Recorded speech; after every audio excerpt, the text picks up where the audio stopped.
दुरूद पाक पढ़ने के बेशुमार फ़ज़ाइल व बरक़ात हैं। काबे के बदरुद्दुजा, तैबा के शम्सुद्दुहा सल्लल्लाहु तआला अलैहि वसल्लम का फरमान आलीशान है, मन सल्ला अलैया हीना युस्बिहु अशरन, जो जिसने मुझ पर सुबह 10 बार, वहीना युमसी अशरन, और जिसने शाम 10 बार दुरूद शरीफ पढ़े, अदरकतहु शफाअती यौमल क़ियामा, उसे क़यामत के दिन मेरी शफाअत मिलेगी। अब 10 बार दुरूद पाक सुबह पढ़ने में, 10 बार शाम पढ़ने में कितनी देर लगती है। यानी अगर दुरूद पाक के फ़ज़ाइल को जमा करें ना तो अकल हैरान हो जाती है कि हम जैसे गुनाहगारों के लिए बख्शिश का सामान, गुनाह मुआफ़ करने का वसीला कितना आसान कर दिया गया कि थोड़ा सा अमल करें और गोया रहमतों की बरसात शुरू हो जाती है। वो ऐसा लगता है कि अल्लाह की रहमत तो छमाछम बरसना चाहती है, हैं? वो है ना, रहमत हक बहा नमी जोयद। बहा फारसी का लफ्ज़ है जिसके माना कीमत। वो लिखते फारसी शायर कि अल्लाह की रहमत कीमत तलब नहीं करती।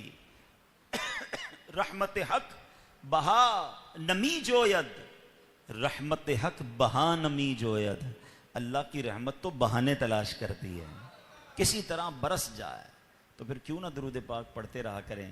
और फिर शफाअत का वादा एक और जगह नबी पाक अलैहिस्सलाम फरमाते हैं, जिसका मजमून है कि जो कोई शख्स मुझ पर रोज़ाना 50 बार दुरूद पाक पढ़े, कल बरोज़े क़यामत में उससे मुसाफहा करूँगा। नबी पाक से हाथ मिलाने का मौका मिल गया तो और क्या चाहिए। शाफ़ए रोज़े महशर से मुलाकात हो गई, सुभान अल्लाह, फिर तो बेड़ा ही पार है ना। और आगे चलते हैं, जितना गुड़ डालो उतना मीठा है ना। एक और जगह प्यारे आका अलैहिस्सलाम फरमाते हैं जिसका मजमून है कि जो जुमा के दिन 200 मरतबा दुरूद पाक पढ़े, उसके 200 बरस के गुनाह मुआफ हो जाते हैं। तो कल जो है कि भाई अगर पेट में दर्द है या कोई बीमारी है तो लॉजिक तो ये कहती है कि डॉक्टर के पास जाएं, मगर सहाबा का अकीदा और ईमान देखें कि वॉट एवर प्रॉब्लम, जो भी मसला होता था, वो कहीं और नहीं जाते थे, दरबार रिसालत में आ जाते थे। क्योंकि अकीदा क्या था, नहीं तो सुनता ही नहीं था ना, जो भी आता था उसको अता किया जाता था। तो हुजूर भाई का प्रॉब्लम है, पेट का प्रॉब्लम हो गया है, तो नबी पाक अलैहिस्सलाम ने इलाज क्या बताया। प्यारे आका ने फरमाया इसे शहद पिलाओ। घर गए, शहद पिलाया, बीमारी और बढ़ गई। फिर आया, हुजूर पेट सही नहीं हुआ है, फरमाया शहद पिलाओ। तीसरी बार वापस आए कि हुजूर मसला हल नहीं हुआ है बल्कि और बढ़ गया है, फरमाया शहद पिलाओ। जब चौथी बार हाजिर हुए ना कि हुजूर अभी तक मसला हल नहीं हुआ, तो अल्लाह के नबी अलैहिस्सलाम पता है क्या फरमाते हैं, फरमाते हैं अल्लाह पाक सच्चा है, तेरे भाई का पेट झूठा है, क्योंकि मेरे रब ने फरमाया कुरान में कि शहद में शिफा है, जाओ इसे शहद पिलाओ। कहते चौथी बार शहद पिलाया तो पेट ठीक हो गया, शिफा नसीब हो गई। अब इस वाक़े में 2-3 बड़ी बातें अहम समझ आती हैं कि हमारा हाल क्या है। हम किसी डॉक्टर के पास जाएं, दवाई लें, ठीक ना हो तब भी डॉक्टर से बदजन हो जाते हैं, हालांकि कुछ बीमारियों को ठीक होने में टाइम लगता है। अच्छा, हमारा एक और प्रॉब्लम पता है क्या है, हम दवाई लें और ठीक ना हो तो डॉक्टर ठीक नहीं है।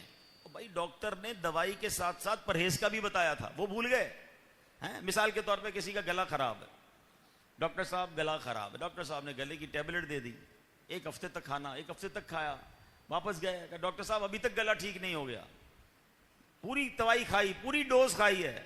अब डॉक्टर ने पूछा कि ठंडे पानी का मना किया था वो छोड़ा, तो क्या डॉक्टर साहब मैं तो दवाई भी ठंडे पानी से पीता था। तो डॉक्टर साहब ने क्या कहना है, सारी जिंदगी दवाई पियो, गला ठीक नहीं होना, तो परहेज भी तो करनी है ना। अच्छा, लेकिन अगर मर्जी बढ़ जाए, रिएक्शन हो जाए, तो हम कहते हैं अब डॉक्टर बदल दो। मगर साहबा का अकीदा देखो, आका ने फरमाया शहद पिलाओ, शहद पिला रहे हैं, बीमारी घट नहीं रही और बढ़ रही है। मगर नबी पाक का दर नहीं छोड़ा, कहते हैं 4 बार अपनी जगह 1000 बार आना पड़ता, फिर भी नबी पाक के पास ही आते थे। तो ये यकीन था साहबा किराम का। हाँ, एक बात मैं जरूर बता दूं, ये तो प्यारे आका की शान है ना, नबी पाक तो अगले मरहले भी देख रहे थे कि ठीक होना है शहद से, लेकिन हमें कोई भी इलाज वो डॉक्टर के, तबीब के मशवरे के बगैर नहीं करना। हर चीज हर किसी को माफक आ जाए, फायदामंद हो। बॉडी के प्रॉब्लम्स अलग होते हैं, कुछ लोगों की तबीयतें अलग अलग होती हैं, किसी को एक ग़िज़ा काम देती है, किसी को मुनासिब नहीं होती तो डॉक्टर के मशवरे से करना है। हम इस वाक्य से ये सीखना चाहते हैं कि सहाबा किराम का नबी पाक से अकीदा कैसा, और सुभान अल्लाह। और फिर प्यारे आका अलैहिस्सलातु वस्सलाम ने क्या फरमाया कि अल्लाह पाक सच्चा, तेरे भाई का पेट झूठा है, क्योंकि कुरान में रब ने फरमाया है कि शहद में शिफा है। तो ऐ मेरे प्यारे इस्लामी भाइयों, इस वाक़े से हमें कुछ शहद के बारे में सुनने को मिल रहा है। अब एक और जगह चलते हैं। इसकी शरह में बड़ी प्यारी बात उलमा लिखते हैं कि जो बीमारी उनको थी ना, वो शहद से ठीक नहीं हो सकती थी,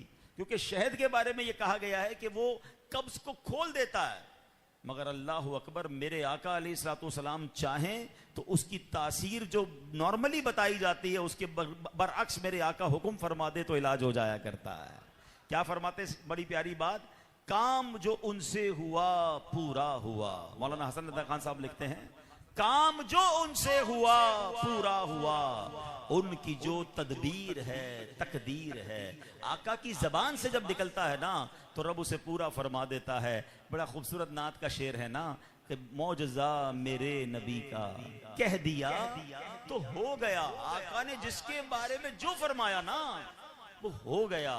तो नबी पाक की ज़बान से निकले तो फिर क्यों ना काम बन जाएं। और अल्लाह करे कि हमारे लिए भी हमारे आका की ज़बान मुबारक से शफाअत का मुजदा मिल जाए। नबी पाक अपनी ग़ुलामी में कबूल फरमा लें, हमारी मुश्किलें आसान हो जाएं और आका उसके लिए अल्लाह की बारगाह में दुआ फरमाएं। बड़ा प्यारा शेर फ़ारसी ज़बान का है और सैयदी आला हज़रत ने लिखा है। जुमेरात की रात है, आओ मिलकर पढ़ लेते हैं। अपनी मुश्किलों को जहन में लाइए और तसव्वुर कीजिए कि हुजूर हमारी मुश्किलों के बारे में भी कुछ